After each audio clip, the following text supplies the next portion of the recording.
how do I go about my life without breaking the bank? No DoorDash, no Netflix. You're saving money and I'm making money. Hi guys, it's your girl Sho. Welcome to my channel. If you have never been here before, I'm Sho again, and you're my love bugs, because that's what we call, well, that's what I call you, love bugs. So today's video is going to be a little different from my last video because I know times are just getting so hard. This is going to be a video explanation on how to survive a month with $500 in your bank account. Now I know we've went through all of our expenses and things like that, and then we're like, oh my god, I don't have any money for anything else. How do I budget it? How do I go about my life without breaking the bank? So here, I'm going to break it down for you the best way possible. I've actually broke this video up into segments, and if you see me looking down anytime in this video, that's simply because I have notes. Okay, we have notes. Disclaimer, I'm just going to give this disclaimer before the video starts. This is not for somebody who has 1,000 kids. I'm sorry, I'm a single person. I don't have any kids, and this is how I manage my day-to-day life with a little bit of money when I don't want to spend too much. And this does not include bills. So this is simply expenses after your bills that you can kind of go without. So who's gonna notice if you don't use a little soap from here and there? You know what I'm trying to say? No, you know what I'm trying to say. Whatever. Anywho, so just a little background for people who don't know. It's summertime, and as a school teacher, we don't work during the summer. So some teachers don't get paid during the summer, some do. But since I'm starting a new job at a new school this year, different from the one I was at last year, it's going to be hard for me to manage this little money that they gave me. You feel me? So we gonna have to try to figure that out. And basically we're doing this until the next job starts, and the $500 is really gotta get me through the month. So I just realized that I'm spending the same as I was when I was working, and that's not okay. The segments that I have broken this video up into, we got cutting back. That's the first segment, and then we're going to go into how to manage it after you cut back, and then we're just going to close out the video. So the first segment is cutting back. What does this mean? What does cutting back mean? Canceling all nonsense things that you can substitute in your life. No DoorDash, no Netflix, no Uber Eats, no Ubers, and cutting back. Cancel that Netflix subscription and change your eating habits. Also, when it comes to leisure activities, I know some of us, we like to do certain things with our money, like go out and drink, or even if you're like a cigarette smoker or something like that, and you want to buy those things, and it's just like, it's breaking the bank for this month. You have to know what and when you should buy those things, especially if you're trying to budget your money for a month and only $500. You can't go out every week and buy a new pack of cigarettes. You can't do that. Or even if you smoke anything else. So we can't do that. We gotta manage our money a little better. Also, shopping, online shopping, and buying miscellaneous things. We gotta cut back on those things because it's not always good for you to indulge in those things. I know it's probably going to be difficult for you to understand or get accustomed to being without, but I'm going to put you on to some things that's going to properly help you get accustomed to this new financial crisis that we're enduring. And I'm not going to say a crisis, because there's a lot of people who, once they pay their bills and everything, they only have about $500 left in the account to do anything else. So I'm going to give you the key to that. Now, the simplest thing to do, the simplest alternative of them all, is to just stay in the house and put your money in the bank. But that's not realistic. We need other things. We are human beings. At the end of the day, we need to be entertained by something. We need soap. We need to wash our butts. We can't just lick ourselves and say, hey, oh, I'm clean. I wish it was that simple. You notice how cats save so much money on soap and towels and just do the just a little licking thing. It seems so convenient, but I can only imagine how much dirt and dust and stuff is still trapped underneath all that fur. Now, don't think I'm going to not give you the ways and the ropes of this challenge, because this is very challenging. The first category is going to be the essentials. Now, these are things that you need and you probably can't live without them, but you can substitute them for something. So one of those essential things is food. What are we going to do about food? I'm going to break this down. It's going to be a long little segment, but we're going to talk about it because everybody knows that we need to eat and we need to survive off of what we eat, and we want to eat healthy too. So it's not like I'm just going to give you some stuff that is potentially going to kill you or that's been recalled by the FDA. So please watch out for that list. But I'm going to give you some stuff that could benefit your healthy or support your healthy lifestyle. So the first thing I'm going to ask that you do is to go on Google and look up a food pantry.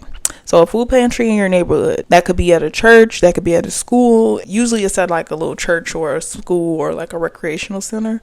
So wherever you think there might be a food pantry happening, look it up. You can also find it on like Eventbrite sometimes. Look that up. That would be the first thing I would do in order to try to outsource some free options before I go into spending my $500. At the food pantry, you can find many things like baby products. Sometimes they have baby milk. Sometimes they have hygiene stuff. A lot of the times they have groceries and different produce things that you can buy that the grocery store just donated, or they got an oversupply, or they just don't want it. And it's usually some good stuff. I've been to several food pantries and they had stuff from Trader Joe's. They had sanitary napkins for women.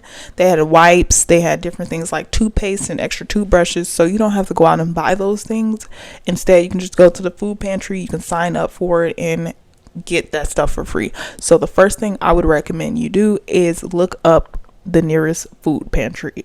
After you've looked up the nearest food pantry, go there and try to pick out as much stuff as you can. If you don't have a food pantry, even if you do have a food pantry, you should follow the next steps as well. If you can find everything at the food pantry, then you don't really need to do the grocery store shopping, but you can also add to your groceries by going to the grocery store and following this next set of tips. So the first thing you need to do is keep in mind a budget when you go in the grocery store. I know a lot of people don't like to go into the grocery store with a budget, or a lot of people don't even go into the grocery store with a list of things that they need to buy. So start off with a list of things, and I'm going to give you some things you can add onto your list. Now, I can give you a full in-depth grocery shopping video on how to pick out certain things, what grocery store would be the best for you to go to shop for the cheapest produce and the cheapest dry foods and anything else, or the cheapest meats that you can buy. I don't recommend buying cheap meat because I barely trust the meat that's expensive, but sometimes you have to find alternatives for these things. So I can give you an in-depth tutorial on how to grocery shop on a budget if you would like that. So just comment that down below, groceries, and I'll stay tuned for that video. So I'm gonna start by categorizing the different food subjects that we can buy. First thing being carbohydrates. Your carb include like rice, which is like your starches, and potatoes. Get some rice and some potatoes. You can't go wrong with making french fries, scalloped potatoes, shredded potatoes, potato wedges. You can't go wrong with potatoes. But just remember that this is only one category of things you need, your essential macromolecules you need for your body. And carbs are sugar. So don't eat too much carbs. Don't focus too much on that because you can get a lot of sugar from other stuff that I have on the list. But if you want a filling sugar or a filling starch, like something that's going to fill you up, get potatoes and get rice. And these also make for a good side dish, so you don't have to worry about like, okay, I just have meat and then I have a few little other vegetables on the side. Now you have another side, which is potatoes or rice. Now you can start by going into the protein section. Now with the proteins, I would get something that I don't mind eating every day for a few days. And I would get about 3 different proteins, so you can kind of switch it up throughout the week. You don't have to eat all chicken for 1 week or all steak for 1 week. And me personally, I don't eat beef, but I'm going to include some beef options in there. So the first produce being chicken. Now chicken is very versatile. You can fry it, you can grill it, you can saute it, you can put it in the oven. I love chicken. Now the best chicken to get and the easiest chicken to make in my eyes is chicken breast. So you can find chicken breast in a bag. I don't recommend getting the fresh ones. I don't know if they even sell fresh chicken breasts. They just probably only sell chicken wings, but it depends on what kind of grocery store you go to. But try to find chicken breast in a bag because that's the cheapest alternative. Usually it comes with about 10 pieces of chicken breast, probably less than that, and that'll last a long time. Sometimes you don't even use the whole thing. And then when you get home, you can portion it out so you don't have to defrost the whole bag every time you go to get a piece of chicken.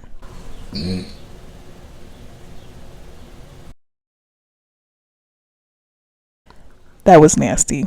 Anyway, the next piece of protein that you can probably pick up is fish. Now, I like salmon. Also comes in a bag, and they are also sectioned off. You can find that at like Walmart. I know Walmart has that little bag of salmon fillets. So get you some salmon. Salmon really goes good with a lot of things. You can also make you some salmon and mashed potatoes, and if you get a little bit of vegetables, then you can add that to it as well. So you have a full little salmon, vegetable, and mashed potato meal.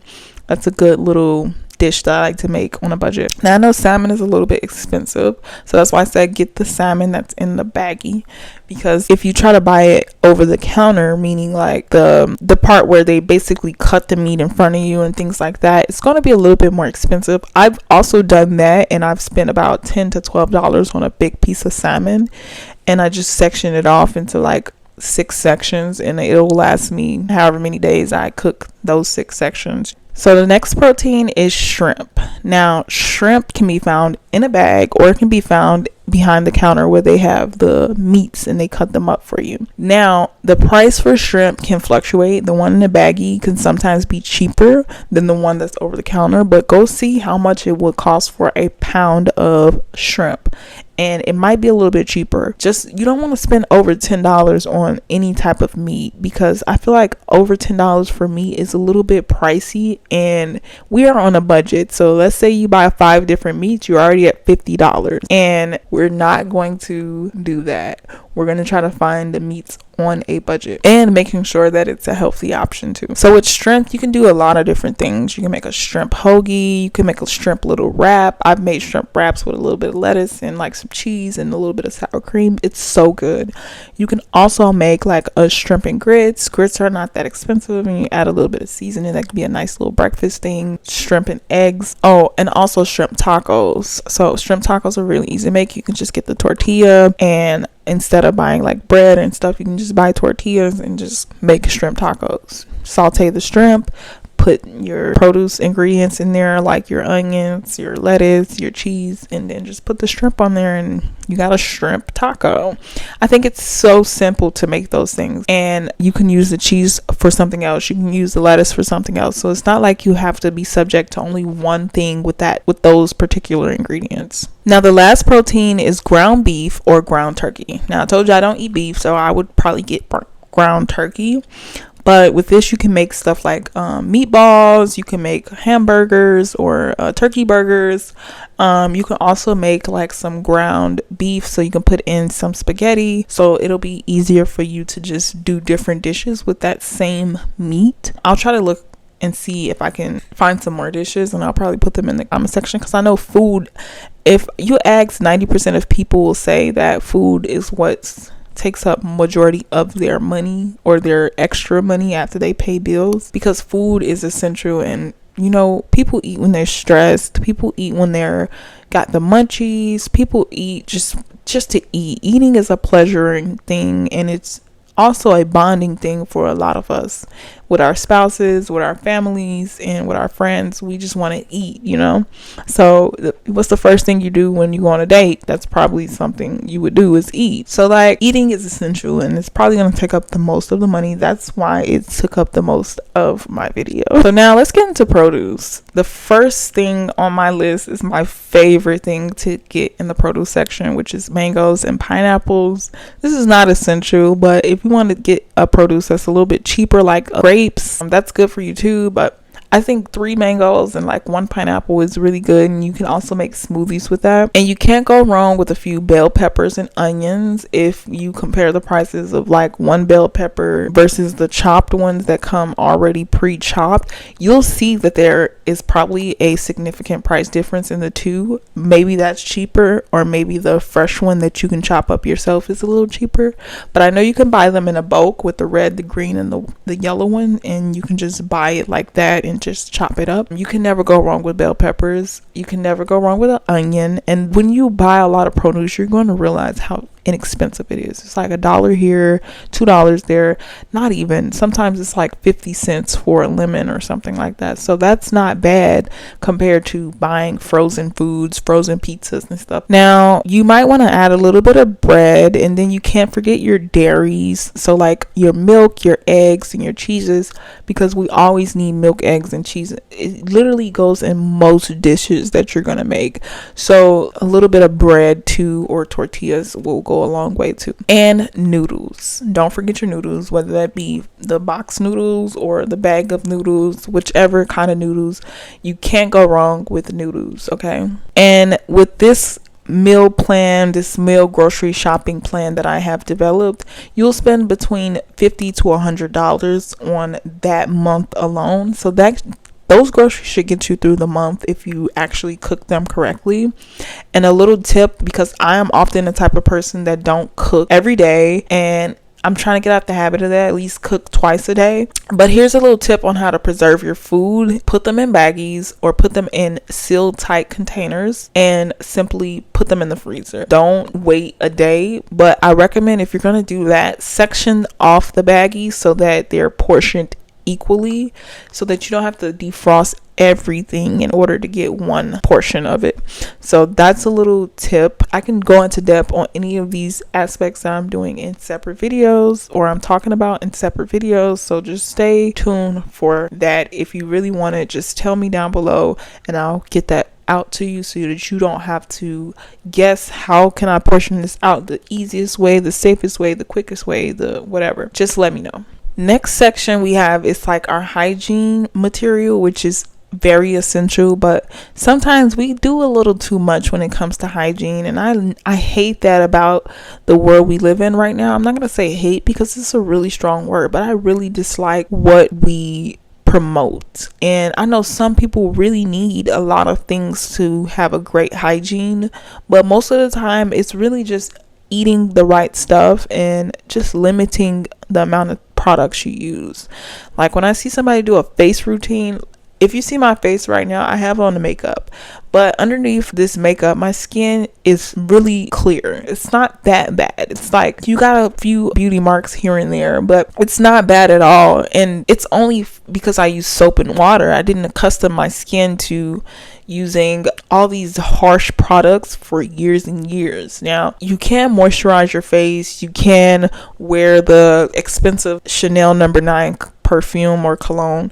It's not going to make a difference though. The only difference you're going to see is in your pockets, because you're going to be broke. Again, we're trying to survive off of $500, so we have to cut all that out. So instead of using things like body wash, which I know we love our body wash, we love our Dove, we love our Suave, whatever the hell we use bar soap. As much as people say bar soap is so nasty, it's got a lot of germs on it, it's freaking soap. It's soap at the end of the day. So get a bar of soap. It's actually much cheaper than body wash, and it lasts a lot longer, and it actually makes your skin feel a lot more clean than if you were just to use simple body wash. And I noticed this because that dryness of the skin is actually you feeling clean. You don't have any oils, you don't have anything on your skin. Also, deodorant can be pretty expensive nowadays. I didn't notice how expensive deodorant is until I went to the store and tried to buy a 2-pack, and it was $8. I didn't like that. So here's a great alternative. Food pantries. I mentioned that they always usually have a section that has things other than groceries and produce. So go check them out first. But if you can't go to a food pantry, use cheaper alternatives. So that means Suave. Suave is good. Arm & Hammer is really good. alternative for deodorant. I've used it before, and sometimes in the men's section you'll get cheaper prices than you would in the women's section for deodorants and things like that. So go check out the men's deodorants. Even though they do have those harsh men's smells, go check out the men's deodorant. And what I'm going to notice about a lot of products in the food and hygiene industry is that the less ingredients, the less expensive, but the more ingredients, the more expensive. So it's like when it's cheaper, it usually don't have all those preservatives and stuff because it's cheaper and it costs more to do more. You feel me? It costs more to have more preservatives and stuff in it than it does to just have it by itself. So usually the cheaper of the products, not all the time, but usually the cheaper of the products is the best and the safest bet. So if it's off brand, it's probably really, really good. I noticed this when I was buying honey, and I would compare the $20 honey to the $10 honey, and I would notice that the $20 honey had all these ingredients, and then the $10 honey only had one ingredient and it said honey. And I was really confused because the organic one had so many ingredients, and I was just like, why? And then come to find out, now I can't even find those ingredients that I saw on the $20 honey anymore when I go to the grocery store, and I think that's kind of suspicious.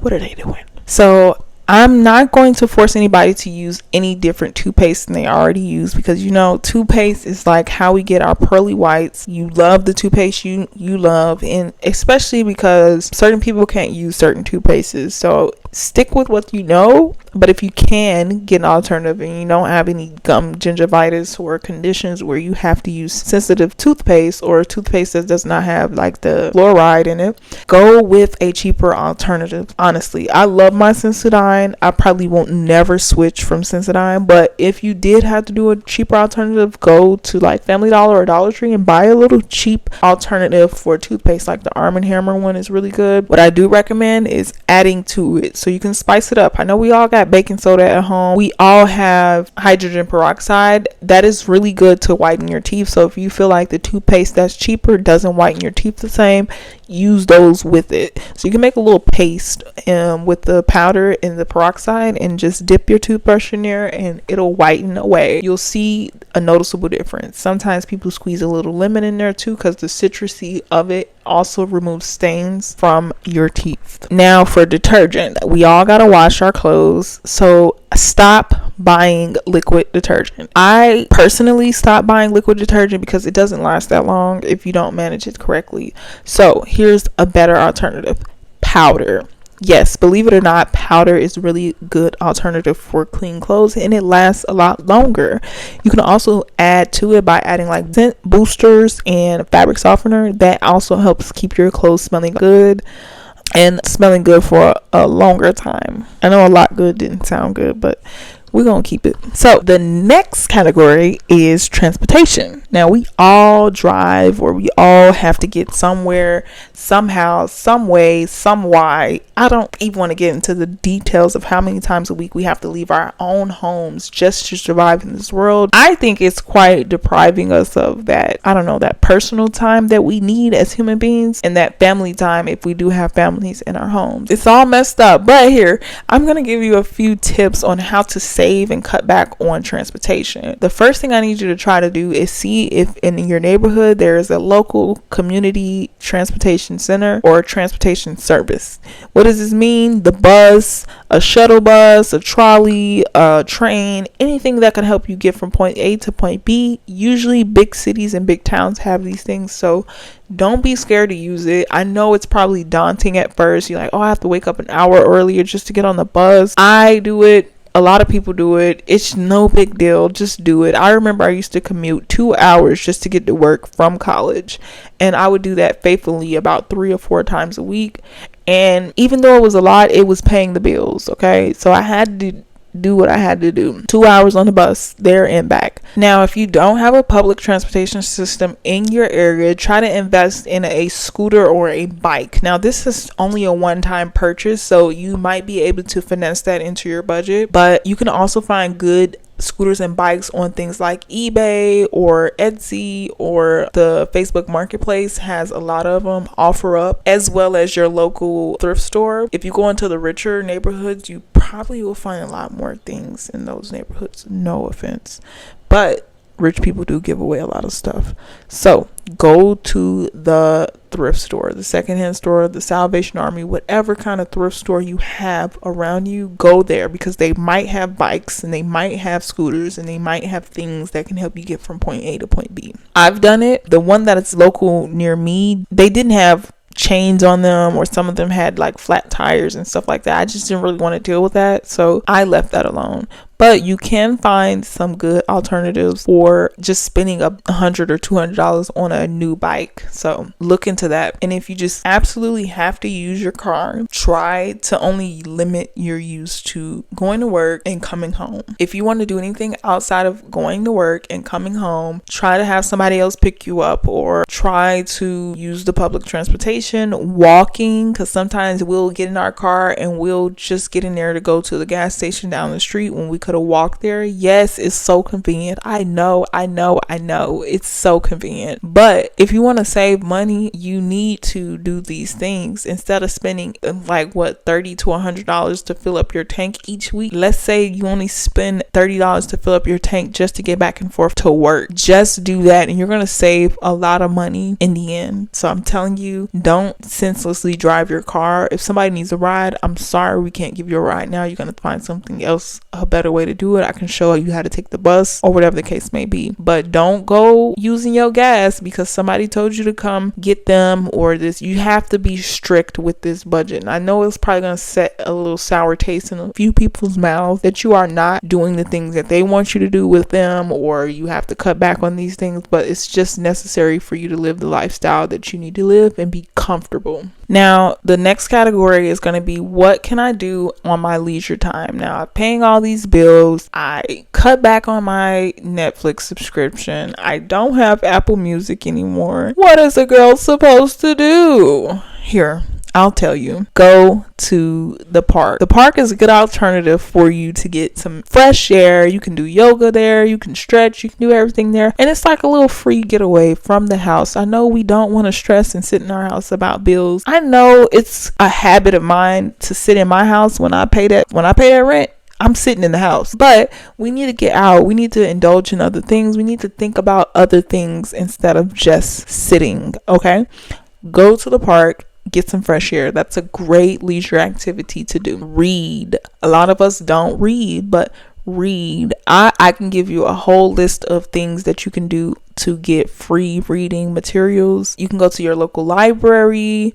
You can go to a book donation place where they donate books. You can look up these things too. And you can also borrow books from people, and you can borrow books online too. So if you want a separate video on that, I can also give you an insight on how to get free reading material or inexpensive reading material. Okay, next is community service. This is also something good that can preoccupy your time. And sometimes when you do community service, not saying that this is how you're supposed to think, but we're all human. We all think it. Damn, their situation is just as worse as mine. So I need to be appreciative of what I have. I do community service and I go out and I help people. You can do community service. You can do a food pantry community service. You can do feeding the homeless people as a community service, going to your local senior citizen home and volunteering. Can probably do game night with them as well, movie night, whatever the case may be. That could keep you preoccupied during that time because you don't want to sit around and think about stuff. And that way you can also network and find new sources of, opportunities. Sometimes you just have to get out of your comfort zone of your home and go find people and places that you can be, and you can feel that opportunities are going to come flowing with you being around these people. Go find somewhere you can volunteer at. You can give away back to school supplies because school is about to start up again. That's a good way to get into volunteering. I always do the back to school events because it's so fun. I like seeing the kids and their book bags and the school supplies and things like that. So that's a good way to preoccupy your time if you are trying to save and you don't want to spend too much money. Now, I know when I said cut off your entertainment like Netflix and your Apple Music, so I'm going to give you some alternatives on what you can do instead of Netflix. You can use things like Tubi, which is so free, and YouTube, which you can watch all my lovely videos here for as little as $0.00. And it'll benefit the both of us because you're saving money and I'm making money. So I need for y'all to go watch my last videos, because we all about our Benjamins over here. We all about saving and making. Okay, so that's what we gonna do. Also, for music, you got stuff that's free, like also YouTube.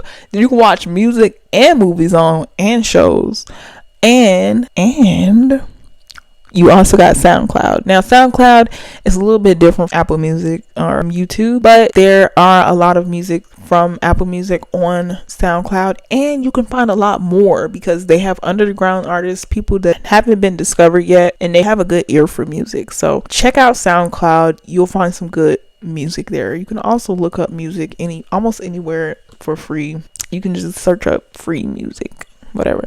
That's what I do. So if you want to save money and you want to save that little $8 or that $5 you're using on your student account when you know you're not a student, go on those sites, YouTube and SoundCloud. Now, this was supposed to be a quick little video on how to survive a month off of $500, but we just have to throw in every detail as possible, because I know there is somebody that this video will reach and it will touch and it will help and benefit them.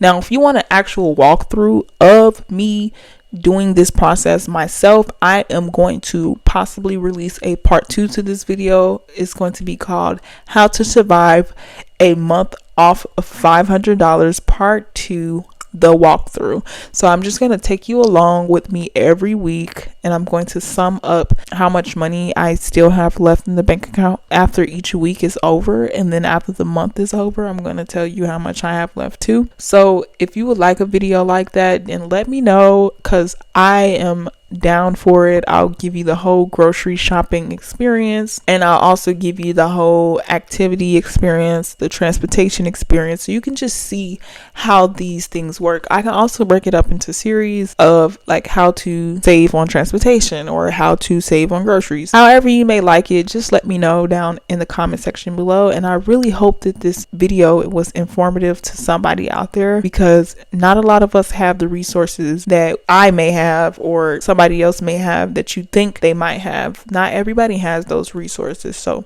be mindful of that. And I hope, I really hope that this video has helped and benefited somebody in some way. If you need any sources, just reach out. If you need anything, if you have any questions, just let me know, and I'll be sure to reach out to you personally or just drop another video, because that's what we do over here. We're content creators. We're spreading positive, peaceful, and passionate things that we know as people, and that's what we do, So stay tuned for my next video. If you haven't watched my last video, go check it out, because it was very insightful on how to set up your iPad. Stay tuned for the next video, because y'all gonna want to see that one.